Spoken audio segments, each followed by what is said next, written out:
कॉलेजला जाता जाताना संचित शेट म्हणले आमच्यावर कुस्ती खेळा. मग आम्ही लागलेलो कुस्ती खेळाय. संचित शेट एवढा जाडा माणूस, हट्टा कट्टा माणूस असून त्यांना काय आम्ही आवरलो नाही. शेवटी त्यांनी हार मानली आणि दिला आम्हाला सोडून. ते आम्ही त्यांना सोडून दिलं. मग आम्ही ननू शेटला सोडवलं त्यांच्या एक्झाम सेंटरला. मग बघा भैयाची पोरगी कशी टँगो पित होती, कारण भैया पण टँगो पितो. मग जसं भैया तसं त्याची पोरगी. आणि बघा भैया खुशाल बघून हसत होता त्याच्या पोरीकडे. बघा त्याची पोरगी कशी टँगो पित होती, जाकण उघडत होती. हे बघा भैयाचं दुसरे गाबडे कसे साखर खात होते. सोमशेट आलते पुन्हा. आम्ही बघा ही बेल बघत होतो. मग सोमशेट बघा कसे नाचत होते बेल कुठं काय आम्ही चढलेलो झाडावर रामफळ तोडायसाठी. रामफळ काय गावलं नाही आम्हाला.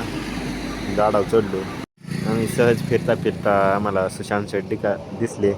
बॅग बिग घेऊन चाललेले, पळून चाललेले घर सोडून. सोमशेट यूट्यूबला बघून बनवलं काहीतरी खायला. भाऊ बोलत होता फोनवर. मग आम्ही निघालेलो राहूला. आज आणायचं होतं माझं पॅन कार्ड.